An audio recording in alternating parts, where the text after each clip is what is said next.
Welcome to the Ardan Labs Podcast. Our special guest today is Caleb Mattingly. Caleb, thank you, man, for joining the show today. Yeah, thanks for having me, Bill. I'm super excited to be here. This is awesome. Okay, for the people who may not know who you are just yet, give everybody the 2-minute spiel on what you're doing today, but keep it to today. Like, what is Caleb doing today? Sure. Yeah. So, as it stands right now, I'm the founder and CEO of Secure Cloud Innovations. It's a cybersecurity compliance company. We're family owned and operated. And yeah, we help startups, small businesses, and nonprofits get and stay compliant with frameworks like SOC 2, HIPAA, GDPR, ISO 27001. So, all the things I hate, dude, you're like living it every single day. It's like all the things everybody hates. Those acronyms keep people up at night. So, yeah. I got 2 clients now where I got to be SOC 2 compliant, and I don't run it all the time because I just refuse to, but I got to run that Drata client every once in a while. And the only thing I won't do is put that firewall on the Mac because I just refuse to turn that thing on. But, I try to comply with everything else. HIPAA's just HIPAA. So do you have like tools like that Drata tool to help people, or you're doing more like on their back end cloud systems and things? Yeah, so we work with all the major GRC tools, so Drata, Vanta, SecureFrame, Coop, Control Map, Sprinto, ThoroughPass. There's a ton of them. So we consider ourselves pretty platform agnostic. We have some companies though that don't want to use any of them, and so we've developed something internally to use like a mix of using Linear, Notion, some spreadsheets and such that get the job done. Not so sexy fashion, but it gets the job done, and it's way more affordable than going through the tools. Are you doing anything like I have another client that's using Aikido, Yeah. AIKIDO, which also drives me crazy. Are you doing so for everybody who doesn't know who Aikido does, they're literally scanning all of the source code repositories looking for any sort of code or dependencies that are in there that are hitting up against that vulnerability database. Are you doing any of that stuff too? So we utilize tools for doing that. A lot of times we'll use like GitHub Advanced Security. We'll utilize like AWS's built-in container scanning, and then same thing with the different cloud environments. Like we take a pretty holistic approach to vulnerability scanning, just so then not just your code but also your infrastructure is being checked for vulnerabilities. We tend to use Pensar, actually, Pensar AI for doing code scanning for our customers. So that's like an automated vulnerability scanner, very similar, but it'll generate potential fixes for your customers and such, or for our customers. But if you were to use it for your customers, so. So I'm a Go developer, right? So for all my Go projects, I'm able to keep that report clean. For whatever Python projects I have, it's absolutely impossible because you get locked into I have to work with Python 3.12. There's like VLLM will not run on anything but 3.12. And so the report goes like this. And there's nothing I can do about it because I can't fix it. And then the next thing that drives me crazy is you're building Docker images, right? OCI images, and you're using some base image. And there are CVEs in that base image that you have to deal with, but you can't necessarily you can't replace it because they're not fixed yet. Like this isn't anything I can fix. So I have a lot of hair on my head. I really do. Okay. But I just literally asked the CTO of this one client last week, like, how much do you care that I cannot clean up these Python and image container issues on Aikido? And he was just like, well, if it's severe, we really should look at it. But other than that, we just have to add notes, which then makes me think like, are we just like covering our ass here, just having the report, or like what are your thoughts there? Just before we jump into the time machine, I'm just curious. No, that's good. I think with regards to remediating vulnerabilities versus like writing them off, literally writing them off, but I do that. I had no choice, right? Well, I think most companies are in that position, right? Like I was working with the Department of Defense several years ago, and it's kind of the same thing. You end up using like containers that have packages on them that just don't have fixes yet, right? For a vulnerability that comes through.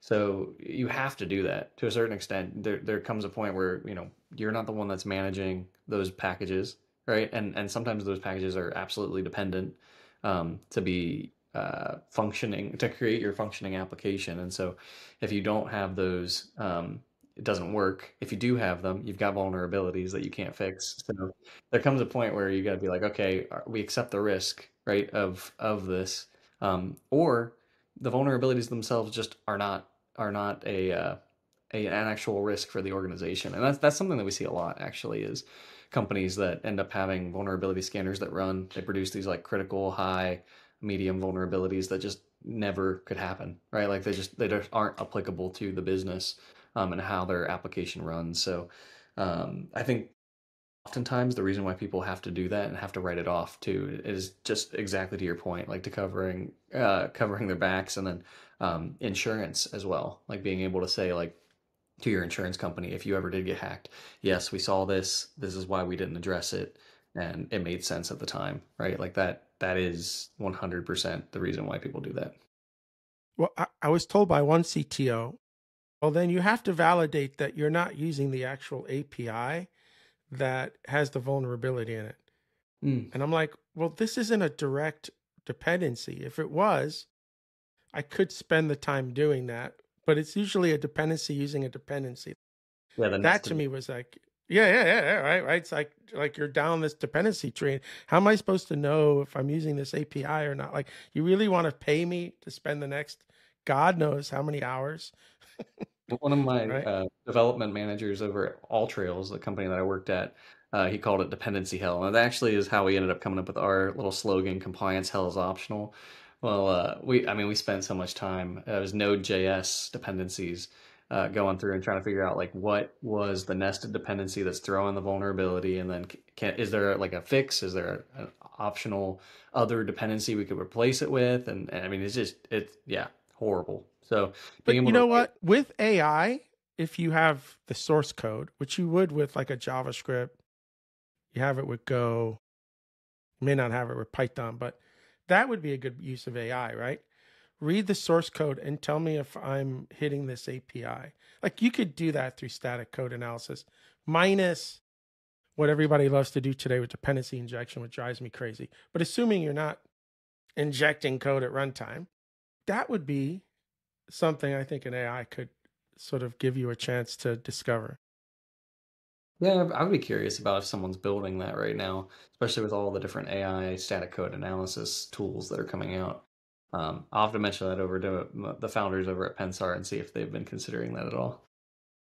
I mean, there's so many people though in other languages that love this idea of just dependency injection, and I try to teach all the time. I teach programming, like don't do that if you really don't need it, because you end up really not being able to use static code analysis tooling to know what you're doing anymore, right? You have to run a debugger, which isn't helping us based even on this conversation today. Yeah, it's kind of like you can scan the container images too before they're running, but then running some kind of scanner at runtime on your containers is a lot more difficult. Like we were using a Ruby-based application. Trying to remember what it was called. Uh, This is like maybe 5 years ago, for doing runtime scanning of container images for vulnerabilities. Because you can go into the container and actually start changing, settings on there. And if you scan the image before you use the tool, like or before you use the container, that's fine. But as soon as you turn the container on and like actually start using it, somebody could exec onto the container and then start making a Sure. bunch of configuration changes, and you have no idea. And then you have a completely different image at that point than what you are scanning. And so that that's something that Oh we God. yeah, that's something that we have to be aware of as well. I wonder if New Relic has been for well over a decade, right? Been doing injecting their code in there to like sort of trace everything you're doing. Mm. I wonder if New Relic could do that at runtime reasonably. New Relic doesn't really work good with Go because everything has to be compiled statically. But man, I didn't even think about these things till we started talking. We're going to jump in the time machine. We're going to figure out how you got to where you are today. Two questions for you as we start here. What year did you graduate high school, and where were you located on the planet? All right, dating me then. All right. Oh, no. You're not older than me, so don't worry about Well, it. so I graduated high school in 2015. So a Okay. little bit closer than I would hope to be talking about on a podcast, but 15, bro. It was only like, 10 years ago, man. Come on now. yeah, it was. So yeah, I graduated 2015. I lived in Winchester, Virginia, but I went to three different high schools, so it was a little intense. I wasn't getting kicked out, but my dad was in the Air Force, so I went to high school my freshman year in England, my sophomore year in Jersey, and then Wow. junior and senior year in Winchester, Virginia. Wow. That's gotta be tough, man. Are you good at making friends, or is it just like, why should I even bother? I'm going to be out of here in 12 months anyway. You know, I feel like actually the moving and everything and having to meet people so consistently, having to make friends over and over again, was great training for doing business because anytime I hop onto a sales call or go to like a networking event, it's a lot easier for me, I think, to strike up a conversation with people than if I had not had that involuntary training growing up. So. Is it in these situations, because obviously I wasn't in this situation, are you entering high schools where a majority of the kids are sort of going through the same thing, or are you kind of a unicorn when you're going through this in high school? Yeah, that's a good question. Freshman year, it was only military kids for the most part. Like in England, we were on an American military base or British military base, but American school and everything. So that was a good way of entering high school. You know, you got camaraderie with all the other students to begin with. Sophomore year in Jersey, I was definitely an outlier. Most of the people had known each other since like elementary school, and then same with junior senior year. That Were you was able to go to any high school you wanted to, or anybody in the military that had kids were in those high schools? No, no. My parents would say, "This is the high school you're going to," and I would say, "Yes, sir," and "Yes, ma'am." Both parents were in the military. No, just my dad, just my Just dad. But dad, but it was still yes, ma'am, too. exactly, exactly. Wow, Bred that's into wild. me. That's wild. And you said your dad was in what do you say, the Air Force? What did you Yeah, say? exactly. In the Yep. Air Force. My father worked at Grumman Aerospace when I was in high school. I was in high school from 85 to 87, something like that. Uh, so the Navy was all, Grumman was all Navy. The Tomcat F-14, the E2C. I got to uh, I got to get into a simulator for an F-14 there, and Nice. so not military wise, but I kind of was around all that a little bit because of my dad's job. My dad was a musician, and every time I'd screw up, he would just pick up the sax and start playing all the military songs for like the Navy, the Army, whatever one was in his head at that time. That was his signal to say, keep it up, son. That's where you're going to end up. That's awesome. That's awesome. All right, couple questions here then. I still want to talk about your time in high school, but did you feel pressure to have to join the military with your dad being a career military person? No, I grew up around it my whole life, but I had a really great support system in both of my parents, and specifically, I actually, funny enough, because we're doing the time machine discussion, I wanted to be a professional musician myself and actually go into like theater slash maybe something with like a band or whatever. But um, I actually declared as a theater major before I started going to college. Anyway, don't go too far. Let's stay in high school for a second, because I imagine then that this high school that you went to in Virginia had some sort of drama department then But for yeah, you to be able to sort of. all three of the high schools did. I was involved in theater production since like elementary school. So you were doing all the plays. You were You know, an actor. Yeah, we did Shrek the musical, and I was Donkey. So Wow, maybe shoot myself in the foot for any potential that's customers. awesome, man. You have video? You got to have video or some of that.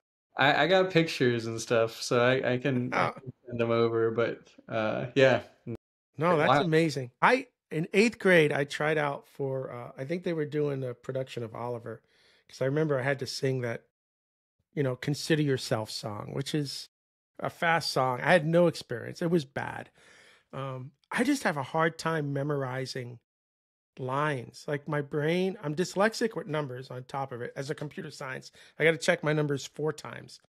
But I have the hardest time just with that. Like I am so impressed with actors, even like somebody on stage. Like if it's movie TV, I assume you only have to memorize the lines you need for that scene, which I still couldn't have done. But how do you do an entire 2 hour play with all those lines in your head? I guess your brain, you either have the ability or you don't, right? I have pretty good short-term memory at this point, but long-term is not so hot. Yeah, you remember your lines? You remember your lines as Donkey though, right? Like you could start to spit them out.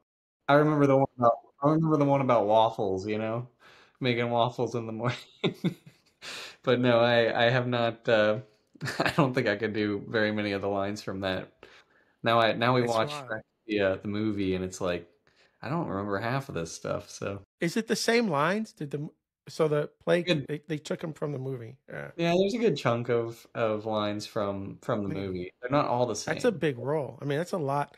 I remember in high school, 10th grade high school, I had to memorize to be or not to be. And I Ah, know a little bit of it still today, which I don't understand why, because but I when they ask me to do things in front of the camera today, I'm always like, just give me bullet points and I promise I'll cover them. But if you write a script, it's just never gonna happen. Like it's never gonna happen. But that's awesome, man. So yeah. you thought coming out of high school that you were gonna go to, well, you did, right? Like when it came time for college, you were basically wanted to go into some sort of theater program. Yeah, I mean, my parents, like I was saying, were very supportive of whatever I wanted to go and do, and same with my siblings and stuff, which was a total, blessing for us. But I freaked out. And I got cold feet right before I started, and I was like, oh my gosh, I'm not going to go to college for a theater degree. I'm going to come out and I'm not going to be able to get a job anywhere for anything Wait, other wait, than that. wait, wait, wait, wait. Did you apply to a bunch of schools? You got in. What school did you get into that you were planning on going? I had three, but Liberty was like number one on my list, and they have a Okay. pretty decent theater department, and so I was like, all right, I'll apply there, and got in, and I got into the other two that I was looking at as well, and I was like, well, I still really like Liberty. There's a lot of options there in regards to like things Yeah. to do, so I was like, all right, well, I'll go there, and then about I don't know, maybe nearing the end of my senior year of high school, I was like, what am I doing? Like I've got a theater degree like as my declared major. Like I'm gonna study theater and then come out and what happens if I can't find a job? And so I just started You're like gonna I was go to New York City and sing at the Starlight Diner, dude. Come on now. my wife loves the Starlight Diner. We've been there like 3 times in the last Who 2 years. doesn't? You can't get into it anymore. When I was a It is kid, the line was never as long as it is today. oh, it's It's wild. ridiculous, dude. It For the is. shittiest hamburger you're ever gonna eat, okay? The food has gone bad too. Like you used to wait 20 minutes. Like you were just waiting for the next people to come out. Now that line is over an hour, hour and a half long. It's ridiculous. It's crazy. It's crazy. Yeah, but yeah, I guess I could have gone to the Starlight Diner. I don't even know what that was though at the time. I was just kind of like winging it to a certain extent. So I did probably one of the most massive switches you could do in regards to majors. And right before I started, I switched to pre-law because I was like, well, lawyers are actors, so like let's just switch to that and go from there. Interesting. So just to backtrack for anybody who doesn't know what the Starlight Diner is, this diner's been in existence in New York City. I don't even know how long, well over 100 years. It's right next to the music. What the heck's the Broadway. name of the music center? The one where the Rockettes are, the Music City Hall. Okay, it's like right across the street. And everybody that's trying to get onto Broadway who needs to make money works at this diner, and you'll be eating, and suddenly they'll get into a Broadway production in the middle of the diner. Incredibly talented people, right? Who are just Mhm. looking to get a job. So, did you make this decision? You made this decision before you even started your first day of classes. I did. I was freaked out. I was like, okay, I need to have something that like actually is gonna is gonna pay me when I get out. But why law? Like, I have this, I have friends that are lawyers, okay, but I always have this really negative connotation with lawyers. Like, if you have a lawyer in your life isn't good most of the time. Like, maybe you've had a real estate lawyer trying to buy something, but the moment you have a lawyer in your life, that things are not at peak level, you know. I think as a teenager and then, going into college, you don't really know a lot of the connotation that people have around lawyers and stuff. Like at least I didn't really. I just was like, oh, it'd be kind of neat to like put together an argument, have to present it in front of everyone, which is like I said, very similar to like acting, right? Where you're up there and you're Yeah, yeah, present. yeah. You got to debate back and forth, and we did like some role playing stuff like that in our history class senior year, and I was like, oh, this is kind of cool. So I was like, all right, well, let's go check that out. Unfortunately, Bill, you're gonna have to go through all four of the major switches now through college for me. But Okay, so wait, before you do too fast. So you graduate high school, you get into college, you're gonna do drama. I mean, you're not gonna not do drama stuff, but you're also gonna and you don't have to decide your freshman year anyway, right? Because you can do some liberal art classes. yeah, you don't have to decide. So I mean, I did decide. I selected pre-law as my major But you when I did. switched. You were allowed to do that even after you graduated. I mean, after you normally, well, don't you normally when you apply, you kind of say the major that you want at a time? I Or it doesn't did. matter. I did. I Okay. selected theater. Actually, I don't know if Liberty makes you select a major when you're applying. Yeah, not all the colleges do, but by the time you're a junior, you have to be pretty set. Yeah, and it might also depend on the type of major because I know all the nursing and doctor like pre-med students, they all had to have it all selected like freshman year, to be able to get through the prereqs. But for theater, no. For pre-law, no. So, So, in those so what cases, happened after the first year? It sounds like you found something that you were going to love after your first year. you'd think so. You're not supposed to figure it out, I mean, that early. I mean, I did a semester of pre-law and I was dying. I was like this, like reading John Locke and everything. And I love to read, but when I was reading that stuff, I was falling asleep and I was like, I don't think I can do 4 years of reading this stuff and trying to understand, civil law code and everything. This is wild. So It wasn't you. yeah, it wasn't. But I had talked to some people and started like taking a couple different classes and I found that I really liked journalism actually at the time. So I Okay. ended up switching to journalism at that point, and that was a pretty neat transition, and it led to a lot of really cool courses that I got to take, dealing with interviewing people, and obviously like we talked about earlier, like I enjoy talking to people. I have that skill now, having moved around the country and really Right, out of the right. country as well for so many years, and so talking to people is really easy. But I ended up finding that actually in journalism, there's only three types of ways that you write a journal article or a newspaper article. Like any article that you're reading, like there's three formats that you do that. And I found that so boring. It was just it was annoying because I also have like a creative writing bent and I wanted to explore that. And I was like, okay, journalism would be a really good way to do that. But it ended up being that no, you have to format things this exact way. This It is was how too the mechanical. industry works exactly. And even Yeah, though it was like too gathering mechanical. the information was interesting and fun, presenting it was also part of what I was hoping would be fun, and it ended up not being like particularly interesting to me. So I did about like a year in journalism, and then but found that I really liked writing, and I liked English in general. And so I ended up switching over to a TESOL degree, so teaching English as a second language. Oh, Esol. Yeah, yeah, yeah, yeah, yeah. Okay. Yeah, so jumped into that, ended up really loving it. I mean, linguistics is so interesting. I don't know if you've Interesting.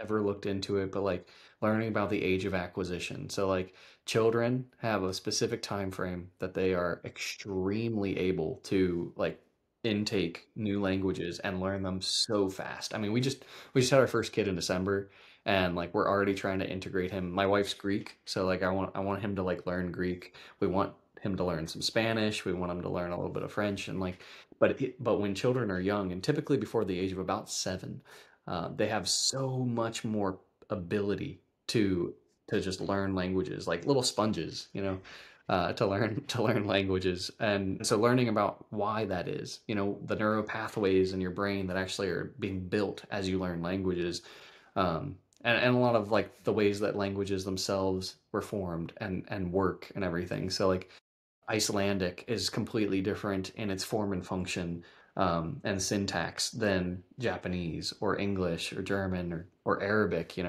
and then how actually So, the language. so this is really mechanical and technical, but this you fell in love with.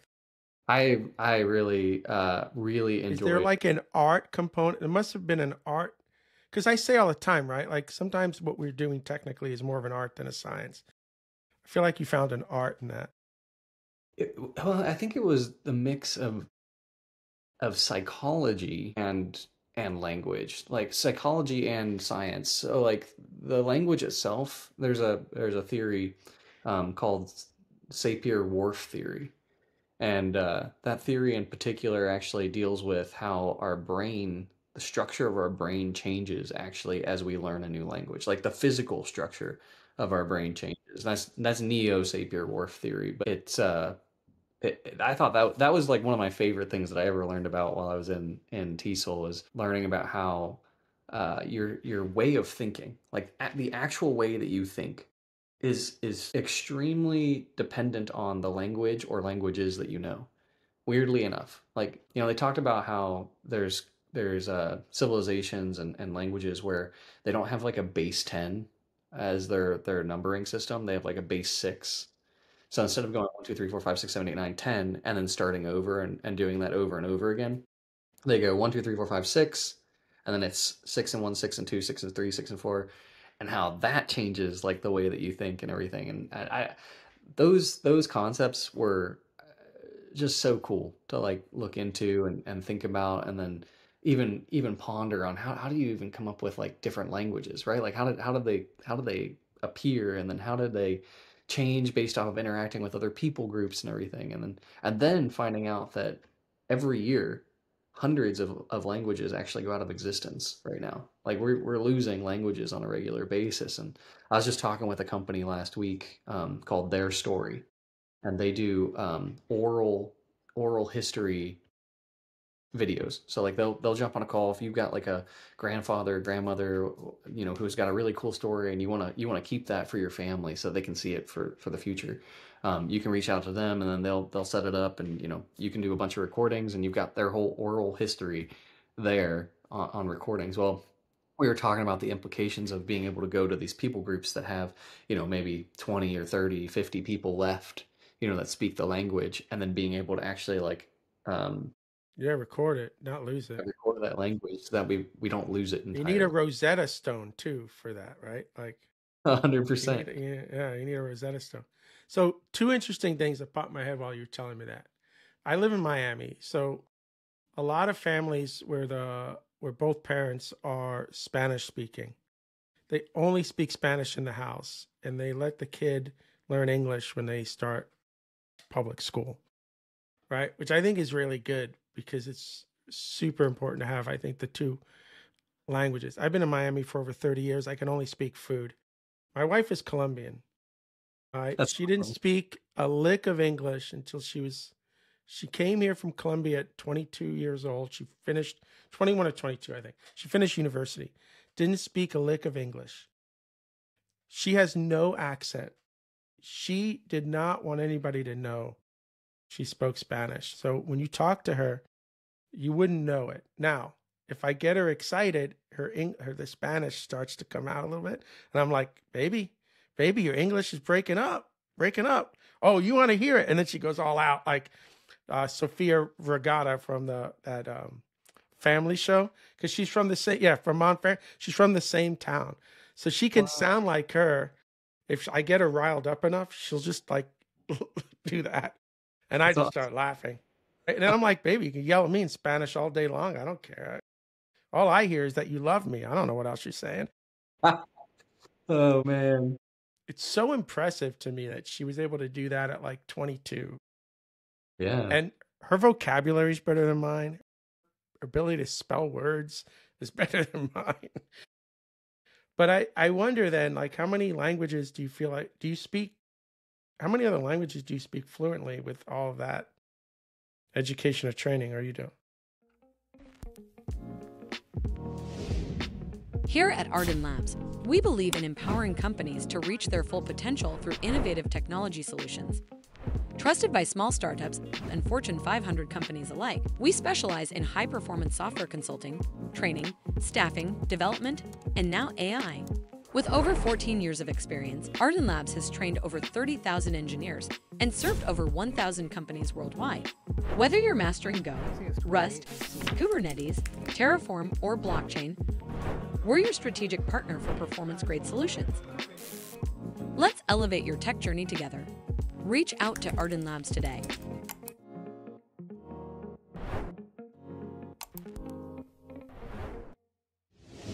I don't speak any other languages fluently. I just know phrases that I can get by, and I know about 10 different, like, I know phrases in about 10 different languages at this point that That's I can cool. go and talk to somebody, and I love it mainly because of the relationship aspect, actually, more than anything. So like going up to somebody in a foreign country, or I don't know if you've ever been on a cruise, but like usually they hire a lot of people from different countries and stuff. So like, somebody from Romania might come up and I'll be like, "Chevrolet Coolmine," which means, "What do you want me to do? Like, what will you have me do?" And the person will be like, "Huh?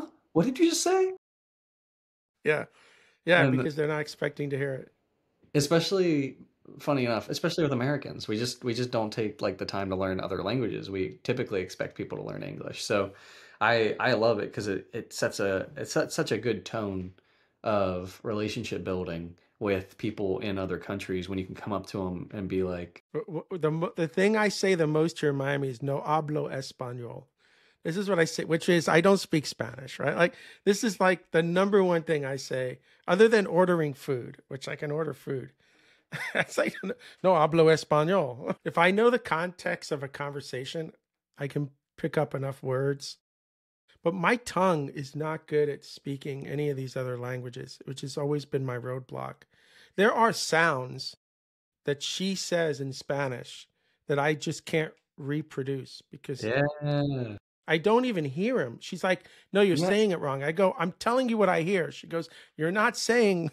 yeah." That No, drives me actually, that's crazy. that's that's a real thing. Like that's something we learned about in our linguistics classes, is that when you've been raised in a particular language, there's certain sounds you can't even hear because you're just not used to hearing it. Like in Arabic, they have a letter, and I can't pronounce it correctly. So anybody that speaks Arabic that might be listening to this is gonna laugh when I try to pronounce it. But it's like ah, and it's like in the back of your throat, and it sounds like a, right? Like ah, but it's a particular way It's that you not. make the sound. And yeah, no, and so I have several friends that speak Arabic, and I try to like pronounce certain things. They're like, that's not the word. And I was like, well, I'm doing my best here, man. I Yeah, can't no. hear the difference. So For the Spanish people, for the Spanish speaking people, the word shit, I'm not going to say it right because I can't pronounce this. I can't make this sound. But the word shit is mierda. Now, I am not saying it right. I am like 90% there. But there's something in that first M, meh, that there's a sound there that I can't make. And everybody will laugh at me. Like if I want to make a bunch of people laugh, I just try to say that word. And then for 5 minutes, they're trying to get me to say it right. I'm like, there's a sound there. I don't know how you're doing it. I don't know what it is. It's wild, right?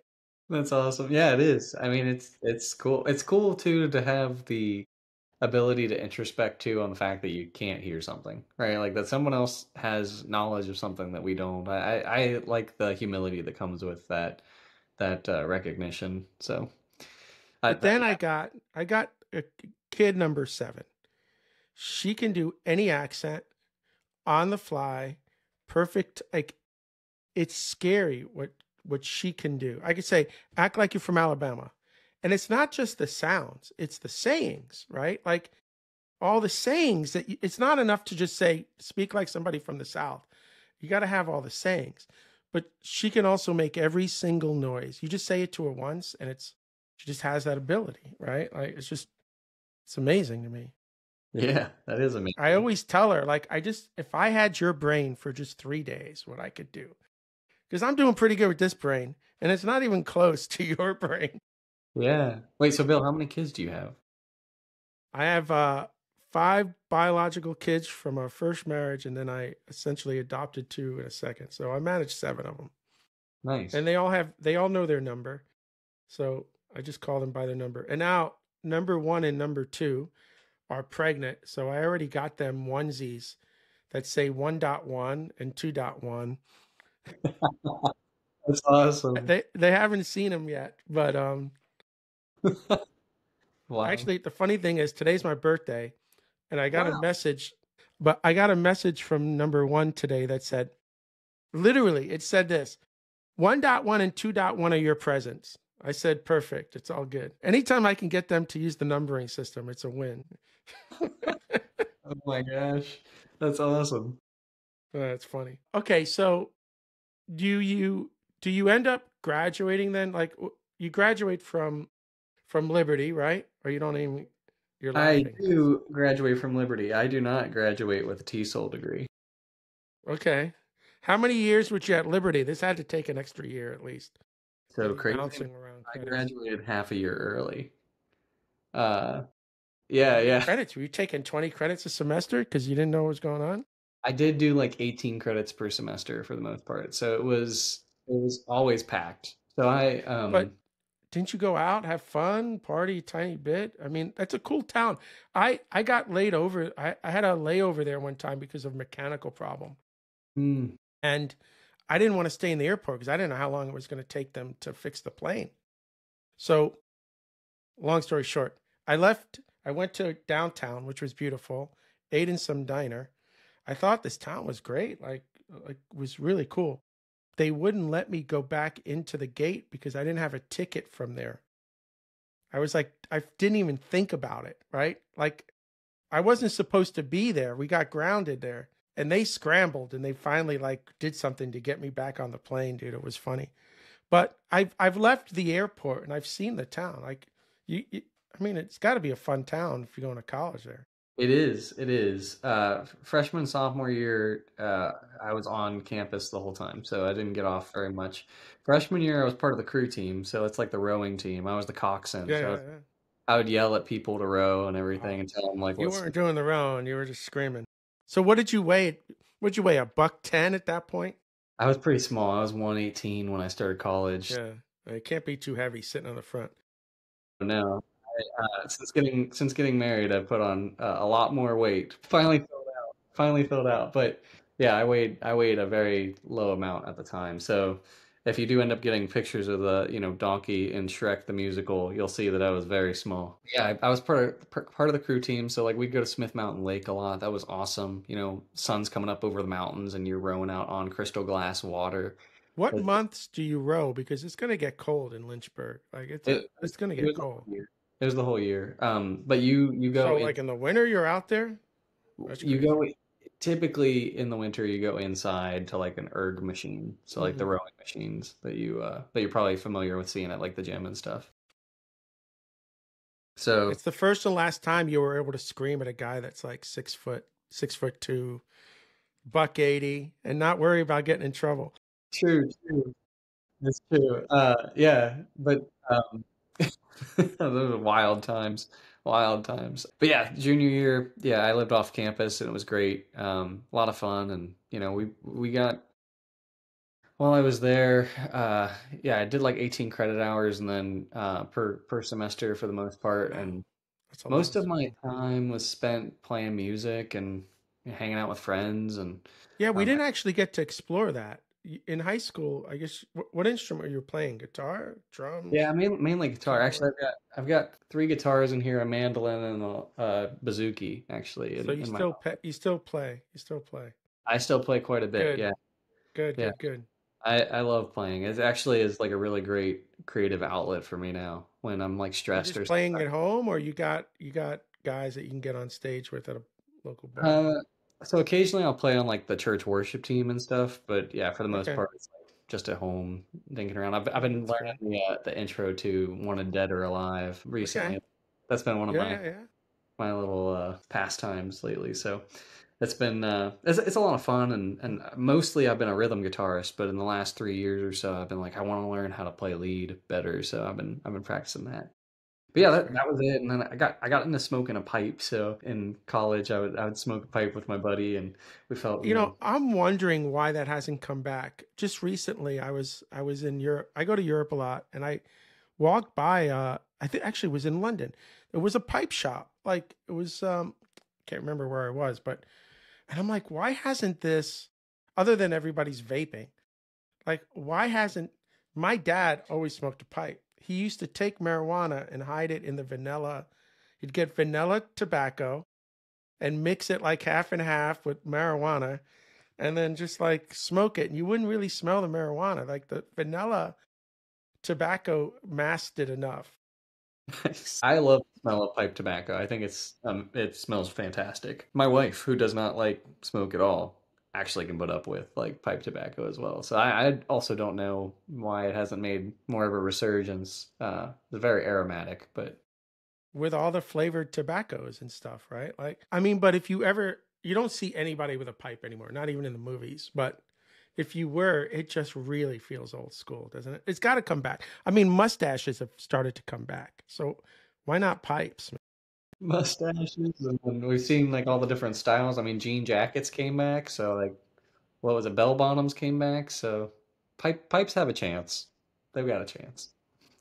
Hopefully, like, within the next like 30 years while I'm still alive, like I want to see my parents smoke. My mom still smokes today. She's 80 years old. It's her birthday today too, actually.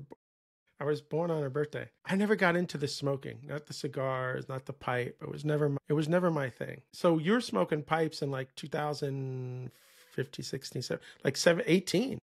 I mean, you could be the guy that brings it back, man. I mean, we're only talking like about Yeah, I know. 7 years ago. I thought I was supposed to be the guy to bring cybersecurity and compliance around everyone, but actually, my true mission is to bring pipe smoking back. So if you're listening See, to this, that's you're interested.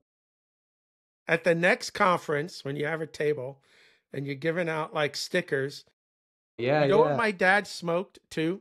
And he loved it the most. He had the fancy pipes, but the corn cob pipe was his Yeah. like everyday pipe. Interesting. I don't know how long it would last, but I that's what he would use. I have two corn cobs actually. So, but I've had those for 6 years, and I don't smoke but like maybe 4 or 5 times a year. But those ones, they're only supposed to be like used maybe 10 to 15 times. And But that's what he would always like. That was, he had the fancy ones and whatever, but it's just like me with whiskey. I love whiskey, right? But like Jameson is my working whiskey. Like I'm always gonna have a bottle of that around. I'm always gonna have some of that, no matter no matter how fancy the whiskey gets, right? And I do you kind of like equate that with. do you like the Jameson that's aged in stout barrels? I don't like the black at all. Redbreast is my favorite. Okay. Redbreast 12, like Irish whiskeys are great, but I don't like all the fancy. I do have a bottle of the Redbreast 27 that I went to Dublin. I buy that. That's probably the fanciest. Other than I have a Pappy's Van Winkle, if you know what Pappy's is. I never liked the fancy bottles, man. I just like their even Teeling. Just give me their straight up Mm. like blend, and it's all good. Like I don't need it's the corn. I just need the corn cob pipe, dude. I don't need the fancy pipe. Well, I bought a pipe when I was in college, and that's what I started on. It was like a $20 pipe off Amazon, and I smoked that so many times that it actually like it broke the bowl. So like the bowl will crack Oh if you get yeah. a one. Eventually, the corn cob ones this happens too, but if you smoke it enough times, then eventually it cracks, and then you got to get another one, right? But if you get a high quality one, like I've got this Bertulli or Sinelli is what it's called. Sinelli. Somebody got you like a present and it's a high end, but you I got bought to it. use it.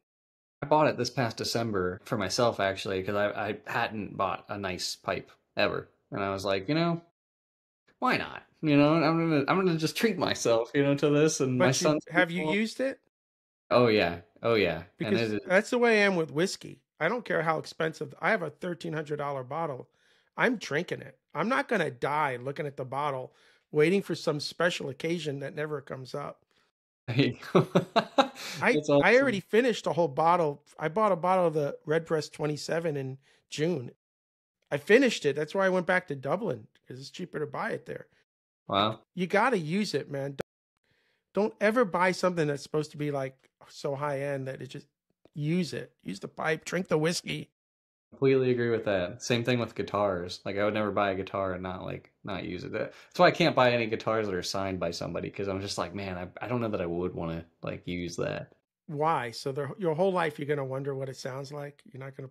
I'm not saying abuse it. So the most expensive bottle I have it in Huntsville. I drink like a thumb's worth every time I go there. Like I'm not doing an ounce pour out of that bottle, right? I'm doing a small amount, but I'm tasting it. Like you get the signed guitar, you riff on it for like 5 minutes and then you Yeah, put it back. you have to just test it out, like see. You got to play it like 5 minutes. You're not abusing it. It's just 5 minutes. And then you pick up the other guitar and jam for an hour. I'm a huge John Mayer fan, so I would probably get something like that and be like, okay, what would it sound like if I play this? And I'd be like, okay, this is better when John Mayer was playing it, so I'm gonna put this down now and go back to mine. Nah, you got to play it. It's just, but I get paralyzed by choice sometimes. I have one pair of sneakers, one pair of sandals. I have two pairs of shoes that I know work with two different sort of outfits, and that's it. I can't have choice. Like if there were four guitars on the wall, I wouldn't know which one to pick up unless there was a distinct and obvious reason to choose one over the other at that time. But And if there, all things are I'm in equal, the same boat. I'm actually in the same boat, Bill. So I have a regular acoustic. I have an electric. I've got a mini acoustic, so a guitar Lely. I've got the mandolin and I've got the bouzouki, but they all are see, they're played for. all distinct. Yeah. Yeah, So whatever, yeah. like that's fair. But if you had two guitars that were the same, my brain would know, and this is how bad my brain would be. If I played one, I'd have to play the other one an equal amount of time just to feel. So I don't do that, man. I To even can't. it out, Like balance it out. when my wife has like 100 pairs of shoes, she don't have that many, but to me, it's 100 pair of shoes. I'm just like, how do you do that? I don't even know where to begin with that. This past year, I think, and I noticed you're also in a black shirt, so I don't know if you do this too, but I saw Steve Jobs and how he always wore that like black turtleneck all the time, right? Black turtleneck and jeans. That was his go-to outfit, like every time. And he said I'm black t-shirt and jeans, yeah, because all the he would time. get decision fatigue, right? Like from stuff, and he was like, you don't want to deal with that, so his entire wardrobe was just black turtlenecks and jeans. And Well, you so know when what's good about black? it It goes with makes you everything. look no, it makes you look thinner. That's why I wear black. Oh, okay, okay. I like that. I like. Yeah, yeah. Ask your wife about black. It makes you look thinner. The What white now? t-shirts will make you look bigger.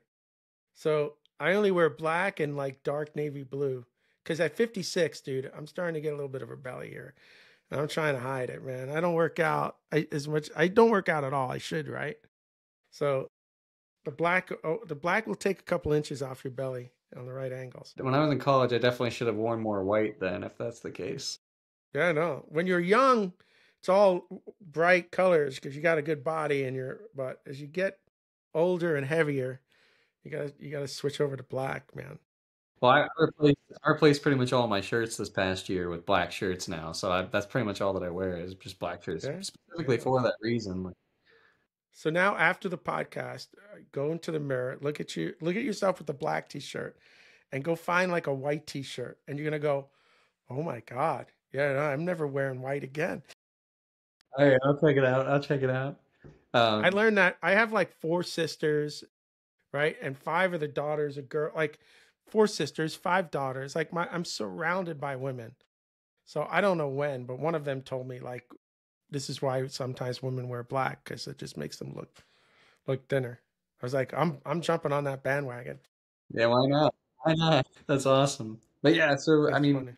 when I was in college, I was doing TESOL, and then I met my wife actually. So I was I went to a swing dancing thing, and I was part of it for a while. Nice, dude. Yeah, Yeah, it that's was awesome. very similar to the movie Footloose, if you've ever seen that. Yeah.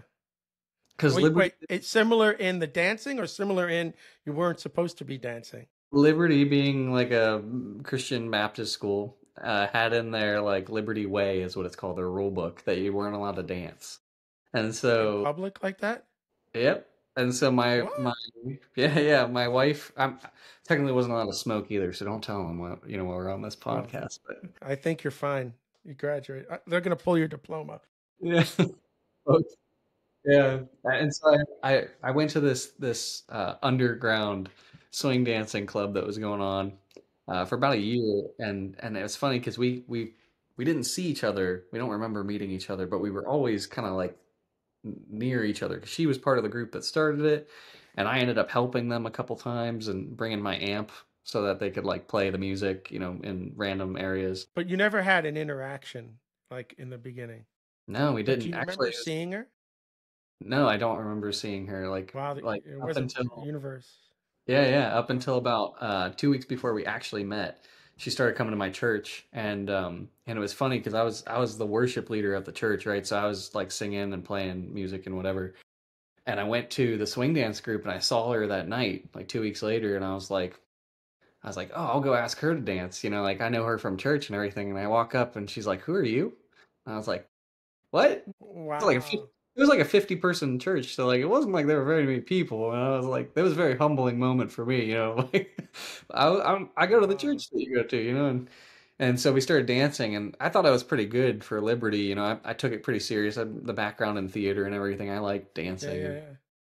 she was insanely good. I mean, I was just Wow. blown away, and I had been trying to find someone to dance with, like a dance partner for a long time, just because I really wanted to get a lot better at it, and so much so that I was trying to dance with my roommate. He was from Kentucky. He was like, "I don't think this is going to work." At some point, I took salsa lessons with a guy, and at some point, he's like, "You have to bring a woman because it can only go so far, right? Just 100%, yeah, 100%. yeah, yeah." So I ended up meeting her, and I was like, "Hey, I'm looking for somebody to be my dance partner," and she thought I was hitting on her, trying to like, you know, Well, you uh, were hitting on her a little bit. I was just trying to pick her up, and I was like, no, no, no, no, it's just dance, just trying to learn dancing and stuff. She was like, all right, and so we ended up dating, and that was a crazy story. But we'll skip past that and get to the point of we're walking late at night after going dancing, and we actually went Latin dancing, so we do bachata and salsa as well, and merengue, and we're walking and we're talking about like the future and everything. And I was like, "How many kids do you want? You're Greek and everything, so I'm a little scared about the answer." The only job offer that I had on the Because of the table, movie? yeah, the only job offer at the table at the time was actually to go teach English in the country of Jordan at like this academy out there, and I was stoked What about year it. was that then? 2019? This is still 2018. Okay.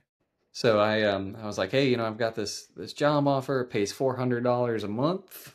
Woohoo! Yeah. I was like, all right, it's gonna be rolling. And she was like, well, I like big families, so six. And I was like, six? Six kids. Six kids, two adults, that's eight people, $400 a month. You divide that by eight, that's $50 per month per person. I was like, I don't think I'm gonna be able to pay for Well, anybody's you aren't college. gonna have 6 kids overnight, but Yeah, yeah. But I was like, man, that's not a lot. And I was like, I think I'm gonna have to transition over to something else that makes money, like as opposed to Teasel. And so I started thinking about it, and I was like, man, I just gotta find a job. I want to marry this girl. Like I was were you a senior already? You no, were close to graduating? I was still a junior, Okay, okay. and so it looked like I had another year or so left, year and a half, and then I was like, well, I'm gonna find a job. So this is where it gets crazy, Bill. So I got a job at a gas station right across the street from where I lived. I was making 7.25 an hour. I was like, wow, all right, make 2018, the 20. junior. Yep, Okay. yep. And I also had gotten a job that year working at VMI, so Virginia Military Institute, as their worship leader. So like I'd actually travel out there. I got paid. It was like I think $250 a week to go out You there. said travel. Was that like a 40-minute drive or something? Yeah, it's like 45, 50 minutes to get Okay. there. So I drive up on like the Saturday night. Yeah, Saturday night we'd do the practice, and then Sunday morning we'd play and everything. It was my first, it was first and only paid gig that I've ever had, but you know, it was pretty cool. So I'd go up there and do that, and then come back, and I was working, you know, in the evenings at the gas station, and So I you hated just that. lost your weekend dancing. Yeah, yeah, pretty much. I mean, I got it in my head about like 4 months in, 5 months into knowing Sophia is my wife. I got about 5 months in, and I was like, I'm gonna marry this girl. Like, I'm gonna figure out like what I need to do. And she had dated Wow. somebody that had a job, you know, was out of college. I was like, I need to get a job. I need to be a man. And so I was like, so I was like, all right, I'm gonna figure this out. So I got the job at the gas station, felt like a man, but I was really hating that job. It was rough, you know, selling cigarettes and lottery tickets all the time to people. I was like, this is not fun. So I talked to people while I was at the gas station. People would come up to me, and I just start conversations with them, asking about what they do, like all this stuff. And this guy came in, and he worked for a marketing agency in Lynchburg. And I was like, I would love to do something in marketing. So like, if you have any openings, let me know. And he's like, well, actually, we kind of are hiring right now. Now, at the time, I did not know the difference between direct mail marketing and digital marketing. They were a direct mail marketing company. He goes, hey, we pay $8 an hour. And I was like, whoa, 75 cents more per hour. Let's go. I'm working And my I'm way not up. selling, I'm not slinging cigarettes anymore. I'm out of the Clerks movie at this point. Exactly. And so I quit the job with the gas station, and I took this job at the direct mail company. And the hours were a little bit better because I could go in the mornings. Granted, I'm still in school for 18 hours a semester, so it's full 18 time. credits. Yeah, yeah, 18 credits, thanks, per semester. And I'm working in the mornings from like 5 to about 9 a.m. At this place.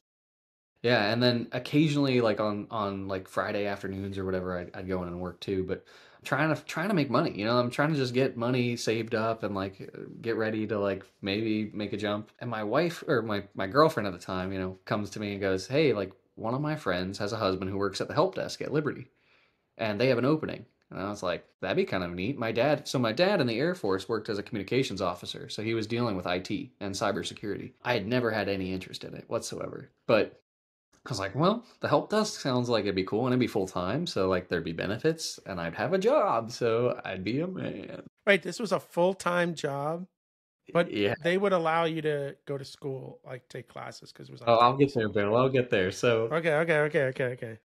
I'm working, and I apply, and the guy gives me a referral, like the friend of the friend, and they go, okay, well, we'll interview you. And so I come in, and I to this day I have no idea how I passed the entrance like exam that they had. You know, I'm just guessing. It's like, what's a hard drive? I was like, I don't know. It's not soft. That's all that I'm pretty sure My about. God. So you were that sort of I had, inexperienced. yeah, I had no idea.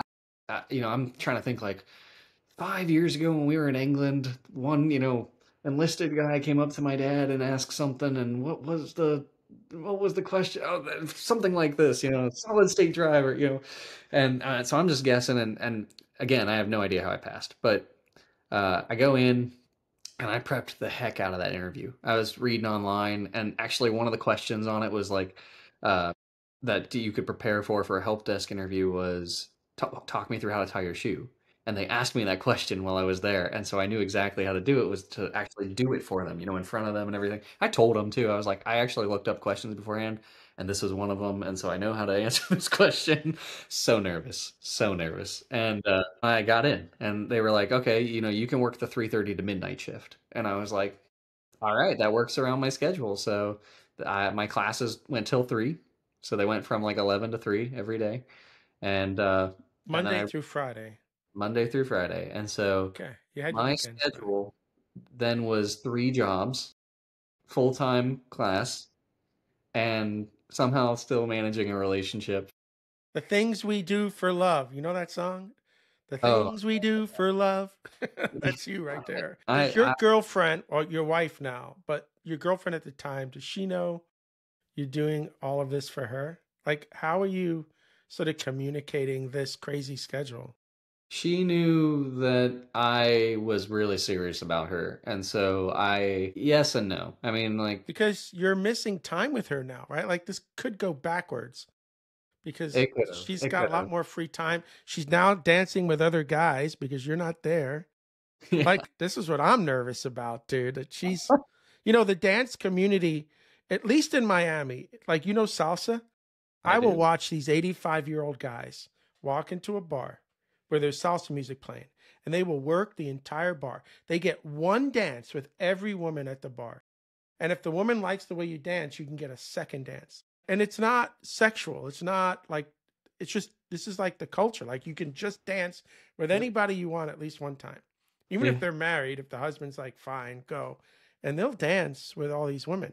So all I'm thinking, Caleb, is you're at work and she's dancing It with all these was other guys. I mean, who knows if she gets a connection with somebody else and you're not there? Like, I'm nervous for you. could have happened. Could have happened. At the time, though, it became kind of like an all hands on deck thing, and I would say that my wife, who was my girlfriend, but my wife now, has been a huge part of the success that I've had, both in like cybersecurity and business, just in life in general. Because even when I was working those late shifts, I'd forget to bring food, or she'd be like, "Hey, I'm gonna bring you lunch," like bring you your lunch, and I'd walk outside, and she's got like this. I remember she made these like shrimp tacos one time. We sat outside, we ate them, and it was so good. I was like, "Oh my gosh, like Saved my this is life. cool. This is what I have to look forward to in the future. Like, heck yeah, let's go." And so I ended up working pretty crazy amounts of hours to begin with. So it was like 4 to 9. I'd go see her for like an hour or so, and then I'd go to class, get done with class, go over to the help desk, work the help desk 3:30 to midnight, wake up in the morning, and then do it all Do it all again. over again. Yeah, So and then I'm curious, before we move on from this, right, what I'm curious about is you're having a little bit of these sort of conversations about the future and kids and all that. But your girlfriend, let's just call her your girlfriend at this point, because this is where we are on the timeline. She's going to university too.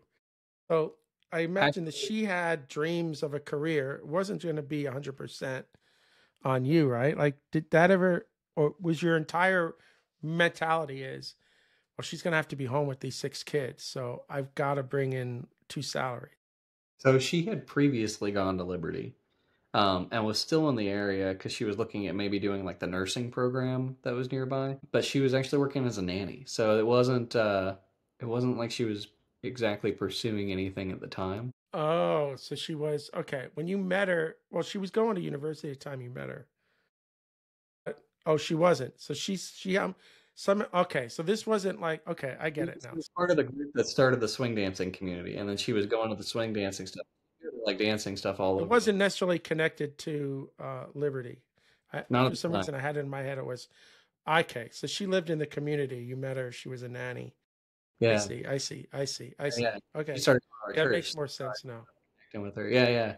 So it Yeah, no, was, it makes more sense. yeah, it was super interesting. So yeah, I ended up working that for about 3-ish months, doing those 3 things. On the weekends, going and working at VMI, coming back, doing it again. It was draining.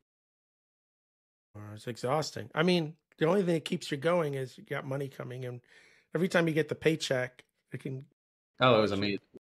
Yeah, yeah. I saved up. I got enough for like the ring and everything, and I was like, all right, let's go. This is cool. So ended up going You and getting. proposed before you graduated? Oh yeah, yeah, yeah, yeah. Okay, I, okay. I knew that I knew that I had a full-time job at that point, so it wasn't like I really hadn't graduated yet. Okay, I had so the 2 stability. questions. This is like 2019 now or still 18? No, this is still 18. Okay. Do you talk to your parents before you decide to Yeah. do this? And what are they saying? You're high as a kite, son. Graduated. Yeah, yeah, they kind of had a little bit of that mentality. My parents got married though at 18 and 19 years old. So they've been together 30, Yeah, you're allowed to be a hypocrite when you're parents. So 35, 38 years or something. Yeah, yeah. They've been together for a long time, and so yeah, they were supportive. They definitely thought that it was like, wow, like, all right, you sure? And I was like, I'm pretty sure. So let's do it. So, did you ask permission too? Did I you go did. or I did.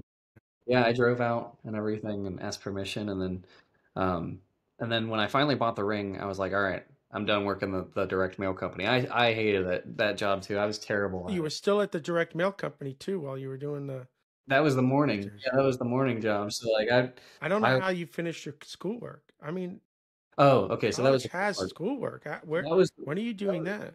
that was the best part is that the help desk, because I worked the 3:30 to midnight shift, was really quiet for most of like the last 3 hours of the shift. So I could be working on homework while I was there. You had a And nobody, study hall essentially. yeah, and nobody cared. Like the managers are like, as long as you're answering the phone, you're taking care of business and everything, like you're good. And so I was like, all right, this works out really, really well. So I didn't have to do like the schoolwork, over the times that I get to spend with her or whatever. And yeah, it worked out. It worked out well. So So you drove. You did the permission thing live in person, I not did. over I the phone. drove out here. She went on a trip to California with a friend of hers. And I was like, all right, well, while she's gone, I'm going to drive to, because I'm supposed to pick her up from the airport. I'm going to drive out to her parents' house the night How long before. is that drive? You got to think Like about like 4 hours. Oh, yeah, So for Bill, 4 hours, you're like, oh my God, I can't believe I'm doing this. no, this is hilarious. It's actually also part of the story. So I called them from the help desk like a week or two beforehand. And I'm like, hey, I'd love to come see you guys. Like, I'm supposed to pick up Sophia the next day. Would you guys be down to like meet up and we can go get dinner or something? And they were like, yeah, let's do it. I was stoked. And I was just ending my shift. I finish the shift. I walk out. I get in the car. I'm supposed to drive to my parents' house up in Winchester. And I am flying on the road because I am like so excited. I'm talking to my Yeah, mom. your adrenaline is Yeah, so yeah. here. Yeah. I'm talking to my mom on the phone. I'm going 90 in a 70. And I pass a cop. And I was like, oh no. And I get pulled over. And he's like, dude, Sure. you're like reckless driving right now. And I was like, reckless driving? I've never had a ticket before in my life. And I was like, I was reckless driving. I start Googling it. It's like you could go to jail for 90 days or all this stuff. I'm like, I'm going to be a jailbird and my girlfriend's going to think I'm like Yeah, some in bad boy. Virginia, in the middle of the country roads with these, yeah, it's not a And good place to be. oh, it was rough. It was rough. And so I ended up going and doing everything I possibly could to like prove that I'm a good guy to the judge. Right? I go and So I he get gave you the ticket. He didn't care. no, the cop gave me the ticket and everything. He didn't care, and I'm so funny. So now I was, you're in some other county. You could have been 2 hours I was out. Some, I was right outside Lynchburg, so I was thank in God. So it's a little is more convenient. Appomattox or Amherst. I got tickets in both of those, so over the last 4 years. So, I don't know, but you're not going to see the judge for 30 days, right? So, yeah, it was something like that, and I was like, okay, I gotta do what I can to make sure that I don't get actually convicted of reckless driving. So I go and I get my speedometer checked, right, and it was like 7 miles an hour off or something. So I was like, okay, that's good. And then I go and do the driver's class before they even would tell me to go do the driver's class. I go do the driver's class, and then there's one more thing that I had to do or that I that's chose to wild. do. You did all of that, dude. That's Oh, I was crazy. I was like, I am not going to jail over like a stupid Today, ticket. you know, you weren't going to jail, right? Like Yeah, yeah. today But you at the do. time, At the I had time, yeah, I know. It's funny. I was super distraught. And so I ended up going up to the judge. He's like, "So why were you going so fast, man?" And I'm, dressed to the nine in like a full suit that I bought specifically for that day. And he's like, "Well, why were you going so fast?" I was like, "Well, honestly, sir." And this is after I had gone, and actually asked them and everything. They said yes. We got engaged. I was like, I was so excited. I had just called my future in-laws, and asked them if I could come meet them. So I asked if their daughter could marry me, and they had said yes. And I was on the phone with my mom telling her, and like it was just I was over explaining. And the judge goes, "Huh, okay. Final question: did you tell your future father-in-law about it?" And I was like, "No, sir." He's like, "Good." He's like, You're good. You're good. We'll let you off with like just 10 over or something like that." And I was like, "Oh, whew, okay, thank goodness." But that was hilarious. That whole situation was wild. And yeah, so we ended up getting engaged, and then we got married actually a year to the day that we met. So we met on Friday, October 13th of 2017. We got married on Saturday, October 13th of Yeah, 2018. so you just had an anniversary, man. Congrats. We did. Thank you. 7 years. Yeah. Nice. It's it's been awesome. So you're And like 7 years and what? You're 4 kids in now, right? One kid in, one kid in, one kid One in. kid. I know, I'm joking. Yeah, it's been a wild journey so far. But anyways, when I was at the help desk, I ended up, learning about cybersecurity a little bit, and I was like, this is really interesting. Like, I like the amount of responsibility that comes with that. I like the fact that you're helping to secure people. There's an altruistic piece to that. I was like, I would be super curious about this. Well, they told us at Liberty, tell your manager, you know, where you want to go, and they'll help you get there. And so I went to my boss and I was like, hey, I'm planning to go into, or like, I want to go into cybersecurity. What do I need to do to get there? And the guy goes, I'm like, what? He goes, uh, cybersecurity, huh? And I was like, yes, sir. And he goes, everybody wants to get there, kid, but nobody does. So good luck. And I was like, what do you mean good luck? What do I need to do to get there? He's like, yeah, I don't know. Like, but good luck. And I was like, all right, well, I'll figure it out and I'll do it. And so Wow, I, that's yeah, it was crazy. wild. It was wild. And so I ended up going and getting a promotion into a software quality analyst role at Liberty. So I was doing JavaScript code to write Selenium-based web tests and for the web application, and ended up then studying to get my Security Plus certification. So that's like an entry-level Who cybersecurity offered that? Who CompTIA. offered comp? Okay. So they're just It wasn't from, but you were still finishing a degree at Liberty. And what did you end up graduating with? So I What switched degree? majors when I learned that I wanted to go into cyber. When I decided I wanted to go into cyber, I switched majors to interdisciplinary studies. So I had enough 300 and 400 level classes from all Say different that again. What is that degree? disciplinary. Inter. So it's like an amalgamation of a bunch of different degrees. So you can just kind of pick and choose what you want, and it's like a Dude, I've general. never heard that. So you're gonna get 120 credits in, and they're gonna give you a general Yeah, degree in like. it's like a general degree. And so I've by never heard of switching, that. by switching to that, I was able to do all the prereqs for the master's degree in cybersecurity. I was like, I'll just go get that, and then we'll go from there. I don't need to get a bachelor's in cyber. I'll just go get the Wow. master's. So that's what I did. Is Yeah. that summer before we got married? That summer I finished most of the courses, and then that fall. So when we got married, I was in my final semester of school for my bachelor's, and I graduated half a year early from school, and then started the master's degree that January, and that was about the same time. Okay. I'm curious. You had no computer science background, but you're going to go into a master's degree that requires some computer science background. Yeah. How challenging was that for you? Well, I had like 6 courses in my bachelor's degree to prep for it, and I'd taken enough math classes that it was, for some reason, that it was sufficient. But transitioning over, I had enough experience working in IT and then also doing the Security Plus certification studying that I had like that conceptual knowledge. But you'll notice if you look into any like cybersecurity degrees, from anybody that's been through like a program and everything, you ask them about it, they'll typically tell you it's pretty outdated. They're not going to tell you that on an interview, mind you, but they'll tell you like if you're drinking a beer with them at the bar, they're going to be like, yeah, like we're using super outdated versions of everything.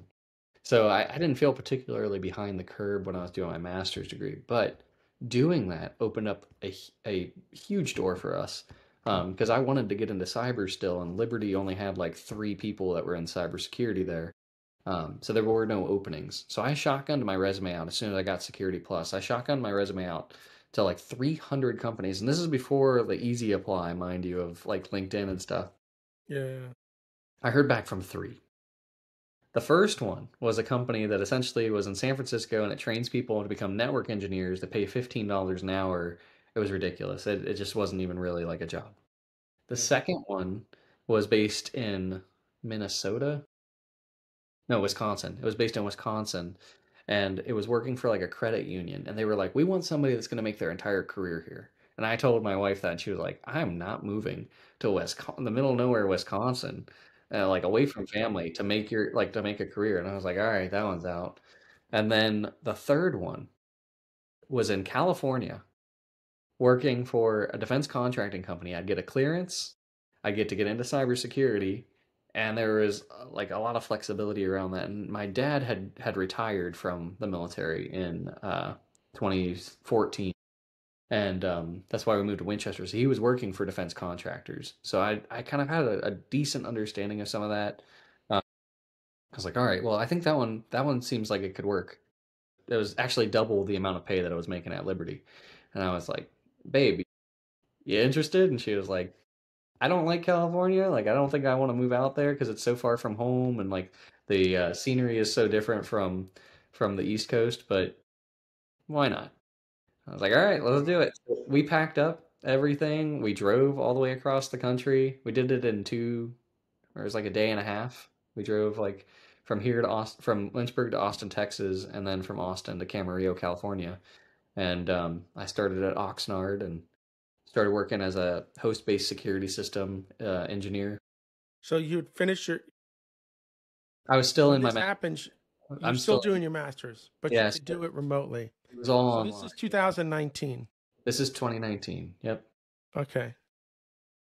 Yeah, so So you guys, you go out there. Well, you didn't go out there first and find a place to live. You just packed up the car and we did. ignorance is bliss. We flew out first, and then yeah, we got an Okay. Airbnb. We checked it out and found the place that we wanted to live and everything, and it was cool. And it was actually And Spanish. how long were you out there? So we were out there for 5 months.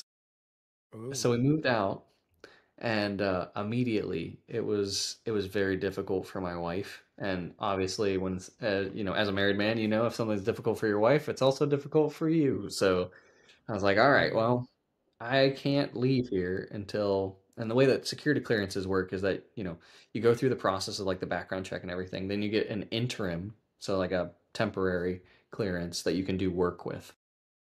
And then once you've got your clearance interim, you wait, and then it's adjudicated, is what it's called, where it becomes like finalized, and you've got the clearance for I can't remember the number of years that a secret stays active. It's like 5 years or something like that. It's like, all right, well, And it's expensive. So that company paid for that. It's not cheap.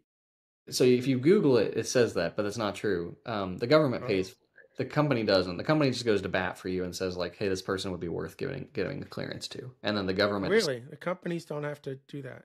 no, companies don't pay for it. It's a misconception. That's That is a misunderstanding.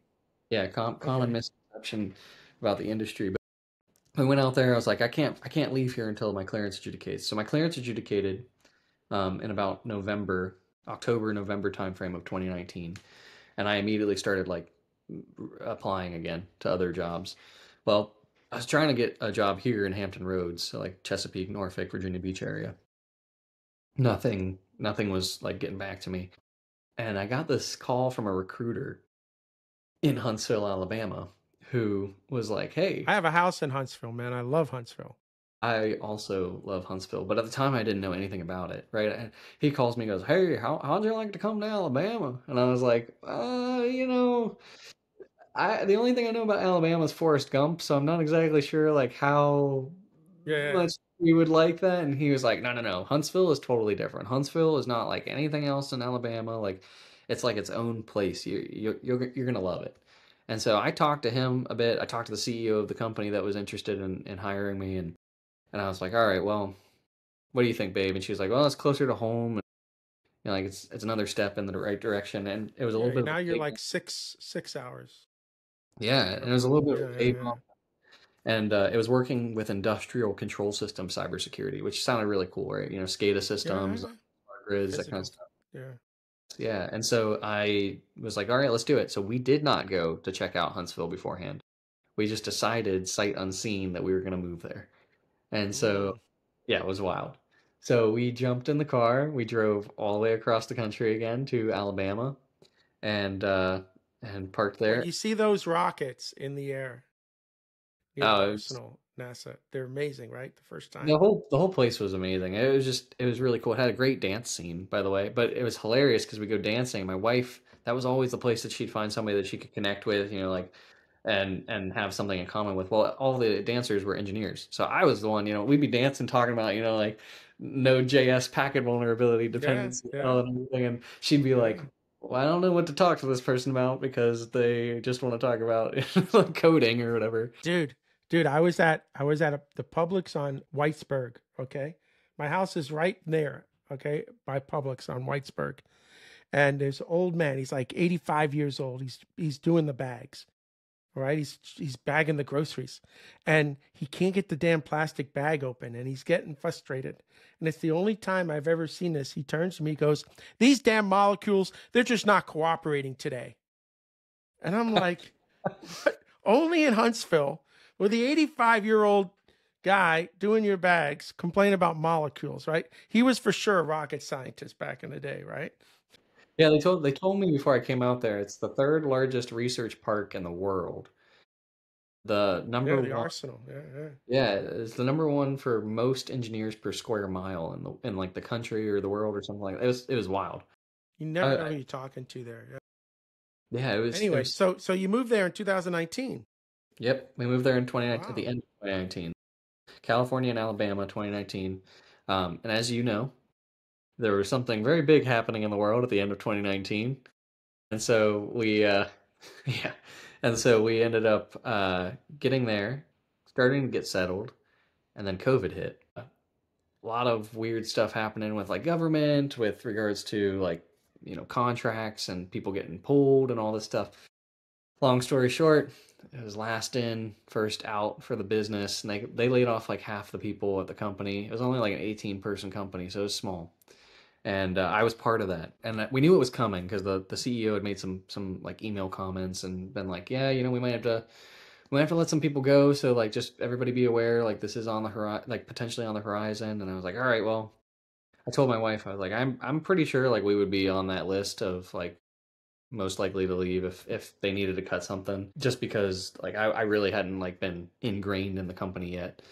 And so we were there for like 4 months, and then they laid us off, they laid me off, and I was like, all right, but we had a plan. So I got laid off on a Friday, and we left Huntsville and moved back on a Tuesday. But So you had like, an apartment, didn't you? You just booked yeah, the yeah, keys? both apartments, the California one and the Alabama one, we ended up paying to get out of. So we lost a little bit of money there, but in the long run, it ended up working out. So we moved back to Hampton Roads, and I spent a month trying to find another job and ended up getting one in Portsmouth. So working for another company doing cybersecurity with like Docker containers and how to secure them, which is how I ended up using whatever the tool was called. It's not RSpec. It's a Ruby based tool. I'll have to ping you So later. yeah, yeah. I hate ops, so I can't even help you here because Well, I have it was other just a people to do ops stuff. But it, yeah, it was just a runtime scanner for that, and you have to write tests in Ruby, right, to like actually check for things. And so in the military, you do something called STIGing, which is Security Technical Implementation Guide implementations, and we would write these tests based on the STIGs, which are just checklists of things that need to like be shown or to secure a container operating system or a tool. And and so that was a lot of my job there. Ended up moving to a fully remote role with a different company a while later that got acquired by Mantech. And then at that point, I had been a lot working. of bouncing between 18 and wherever this ends up. Yeah, it was. It was. It was a lot of short stints actually, and it became harder to talk about on interviews, right? And like being personable, being an engineer, like a cybersecurity person, and having the ability to like speak to people and like being an extrovert was definitely a huge positive. But it did become harder, the more that I was jumping to like Yeah, explain, it's hard. Yeah. even though I had like pretty understandable reasons for why we were moving and stuff, it still Well, you became. were still getting interviews. At the end of the day, if you get the interview, then you're fine because you'll talk your way out of it. It's when you're not getting the interviews. Yeah, I mean, in the past like 7 years, I've probably interviewed 120 times. So like I've had a lot of experience doing interviews and talking to people and like figuring out how do you like present yourself in an interview, what's appropriate to say, what's not appropriate to say. And it So was. just because of time, tell me how CSI comes into existence at this point. Because just the economy's a mess. You're bouncing, but you keep getting a job, which is amazing, right? But talk to me about you deciding to do CSI or SCI. Sorry, SCI. Yeah, so I was working at Mantech, and I was really bored. I was doing Terraform, writing like infrastructure provisioning scripts, and I liked that part, but the job itself was just boring and slow. And I was like, man, I want to go do something else. And I recently gotten into golf, and my father-in-law really likes to golf, and I was like, I'm gonna like become friends with him, through golfing and stuff. So I picked up golf, and I really liked it, and I was like, I'm gonna get better at golf. I want to get better at golf, and I was like, I want to work 20 hours a week and make the same amount that I'm making right now at 40 hours a week by just charging double my hourly rate. So, again, at the time I was making about 104 or so a But year. you're acting as a contractor at this point, No, for Mantech, or I you was were full I time? was a W-2 for a defense contractor at the Okay. time, for Okay. Mantech. But I was making about 102, 104, and I was like, okay, well, I'm gonna go on Upwork, and I'm just gonna list myself for double my hourly rate, which would be about $100 an hour. So I did that, and within 2 weeks, I had 90 hours worth of work. Yeah, and I Wow. was like, Who this is knew? kind of weird. I was like, I didn't expect this, but cool. And I had a brother-in-law that wanted to get into IT, and I was like, hey, let's start a company, and you can come in and work with me, and I'll train you. I told the people, I was like, hey, I got an intern. Can I charge for him? And they were like, yeah, you tell us what you want to charge. So that was wild. That is wild. And What ended year up, was this? this was 2021, I think, Wow. 2021. Yeah, so we're coming out of COVID at this point now too. Yeah, yeah. February So 21. Yeah. yeah, and so we were fully remote, and we started doing work, doing like infrastructure creation, provisioning, doing like Bash scripts, writing Ansible code, doing like cloud migration work. We worked with Yeah, all the actually, stuff that you were doing at some form or another, yeah, but now exactly, you're able to do it remote and you're able to exactly. charge a decent hourly rate. Yeah, and one of the cool things too was one of the very first jobs we had was doing a SOC 2 implementation. I had never done SOC 2. I had worked in the military doing RMF, which is risk management framework, but I hadn't done anything with any commercial based like frameworks. And I told the guy, I was like, listen, I haven't done this before, but I do stuff in the military, so I think it'd be pretty easy. And he was like, okay. So we built a roadmap to get him compliant. He was using Vanta. I was like, let's knock this out. We knocked it out in like a month and a half. So it was really cool. And most other companies at the time were doing it in like 6 months. So we were like, Mhm. oh, like this might be something. Took me about 3 years running the business or trying to run the business to figure out that there really is something there. And but we struggled to begin with. Like it was all project based, so it was like 1 month we're charging crazy amounts of money. Like I remember 1 month we charged like $26,000. And I was like, wow, I am a genius. This is gonna blow up. We're gonna become like $1 million company. This is gonna be awesome. And then like the next 3 months we didn't get to charge anything. And I was like, I am an idiot. Why did I leave my W-2? What am I doing with my life? And that was very stressful. I have a lot of gray hairs on the sides of my head right now, and it's not due to the fact that I have a 10-month-old. It is due to the fact that I've been running a business for 4 years. I learned some valuable lessons there, and I guess But you're jumping still ahead. alive, man. You make Yeah, it 5 years. That's like your first milestone. Just be in yeah, business yeah. And for jumping 5 years. ahead, we ended up going on a vacation last year. I had taken a W-2 working for a company called All Trails for like 2.5 years, and we weren't really doing much with SCI at the time because it was too stressful. I told the guys, I was like, listen, like if we don't get more customers, like you guys will have to find other jobs. We didn't get more customers. I helped them all get like other jobs. It was cool. Also, kind of frustrating, right? Because it was like there's money there. I know that there's ways to make the money there, but I don't know exactly like how to get to it. And so I read this book last year, actually, last July, and I was on a vacation with my wife, and it's called The E Myth Revisited, and it's about entrepreneurship myth. And in that book, it talks about the only reason to start a business is to sell it or to work your way out of it. And I had never thought about that. I didn't have a goal for my business, right? Like I had started the business just for the sake of golfing, and I never even got to like do that. It was like, okay, well, what am I actually like building this for? What's the goal? I finally came up with a goal, and I was like, all right, we want to hit like helping 500 companies over the next 5 years with with their compliance, and we want to. I niched down. We were doing so many different things.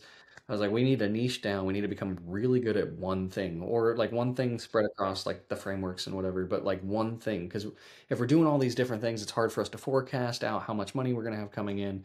Projects are difficult because like I want all of our billing to be up front instead of in arrears. I've lost like $30,000, $40,000 now due to companies that didn't pay for a couple of things. It was wild. It was wild. Every company's been there, dude.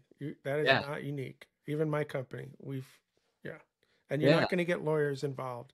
That just adds more money to the problem. exactly. I made that mistake as well to begin with. So that's part of the 40K was going to the lawyers, and it was a learning lesson. But long story short, I was like, all right, I'm gonna build a repeatable, sustainable model that we can build a business off of instead of just like project based, instead of just like winging it. Yeah, so I was like, I want to create a repeatable, sustainable model that I can build a business off of, that I can hire people and not have to worry about like, hey, am I gonna have to like let this person go for the fact that we don't have more customers? And we had gotten a couple customers last year. I brought my little brother on to work for me full time because he had graduated from Liberty as well with a cybersecurity bachelor's degree. And so he was pretty easy to maintain, right? Like we're in regards to first job and everything. I was like, I want to build this into something good. I want to be able to pay people really well. I want this to become like a truly influential or influential business in the lives of the people that we work with, whether that's employees or customers. I want it to be something that like has a positive impact on people. And so after reading that book, I did a little bit of research, ended up finding that like, hey, some companies that were doing what we were doing were charging like a subscription based model. So an annual contract, but you pay on a month to month basis. And we pivoted, and we had customers that were paying hourly to do what we were doing. And I was like, listen, you guys have already paid over, what you would be paying on this new subscription based version by paying our hourly rate. And we would like to make this a win-win. So if you guys are cool with, switching to an annual contract where we maintain your compliance for you and everything, you'll save X amount of money. And we converted every single one of our customers at the time to this subscription-based model. And since then, we have just like kept accruing ARR. So we started off this year 4 times less than what our ARR is at now. Yeah, So you have a predictable AR now because of the subscription, and we people do. don't like to. People for some reason will even keep a subscription for 3 or 4 months even after they don't need it, just because it's just like the psyche. But Yeah. that's a brilliant thing, dude. Like you're absolutely right. Every business has to find. There's 2 things, right? Because Ardan Labs, my business, we've been here since 2011. Our niche is Go development, Rust development, and like Kubernetes. But Nice. you got to have that niche, because if not, you're one of a million other generalized sort of companies, right? Yeah, and somebody told me one time, people will pay big bucks for a specialist. They will not pay big bucks for a generalist. Like if you're a generalist, you're one of like you said, one of hundreds, if not thousands of people that could do what you do. But if you're a specialist, they know like, okay, I'm getting somebody that knows exactly the best way of doing this specific thing. And as soon as we did that, I mean, it's scary. Like any startup, you ask any startup to like niche down, there's always pushback because you're like, well, what about the market that I'm going to lose, from doing this? You have to walk away from it. It's not your market. Yeah. You do, but most of the time, and at least what we found with our business, and the reason why that saying is around, is because if you do walk away, you become a specialist. You can charge more. You can create like recurring revenue. You can create like a business model that scales and causes you to be able to have an actual business, like a company, instead of just a lifestyle business. So. Well, the other interesting thing is that only the top 3 players in any industry make money. That's it. 1, 2, and 3. So if you're super niche and you can be 1, 2, or 3, you're making money in that niche. And it's easier to make money in the niche than to try to make money in the general sort of space. There are big companies that do it, but you and I are never going to get that. Well, at least today, we're not that big. When you have this little niche, you can be number 1 or number 2, and you're making money. It's just Yeah, the way it works. 100%. Well, I'm 100%. glad you found that. So now you're back full time. So how do people sort of sign up for your services then? Like I'm kind of curious, is it all viral at this point, word of mouth? Are you doing anything online? Do people just go to the website and they can like talk a tiny bit about that sort of sales cycle that you have then? Sure. We do have some people come through the website. they'll typically email us or use our contact us page. But securecloudinnovations.net or info@securecloudinnovations.net. We are trying to put ourselves in contention for the world's longest domain name. So that's why it's so long. But our sales cycle is a lot of referrals, right? Like a lot of word of mouth referrals, whether from current customers or some of our partners. We partner with a lot of auditors and they send us referrals. We partner with the GRC tools, like I mentioned, they'll send us referrals. But we've also found, or I personally found, that LinkedIn has driven a lot of leads. So I know that some LinkedIn gurus will look at boosting posts as cheating, right? To get in front of people or whatever. I personally think like if it works, it works, right? Like, and for us, it has worked. I spent $700 on a post a couple months ago, and we got $60,000 in closed ARR, like from that one And post. that's money well spent. I mean, that's all. Well, I did it Yeah. again, $700 again, and we've generated 270K in pipeline and another $30,000 closed. So I'm like, That's I'll keep wild. doing this over and over again, like why not? Yeah. It's finding the exact people that have this. You know, the idea of SOC 2 now is becoming almost I don't know what the word is, but if you're building a product and you don't have SOC 2 compliance, you're almost being told we can't use you anymore, right? Like, even though it's a buzzword, and I think we all agree that some of it's important, right? Everybody's hard drive should be encrypted just in case, yada, yada, yada. It's getting to a point now where if you're building product and you don't have SOC 2, and if you're doing anything with real data and you're not HIPAA, like, you're not in the game anymore, right? You've kind of like put yourself in a beautiful place right now. Like, timing's everything. And you're in this time right now where, especially with everything AI related and privacy, you're dead. You're dead as a product. Yeah, they're calling SOC 2 and ISO 27001 table stakes to be able to get in front of the enterprises.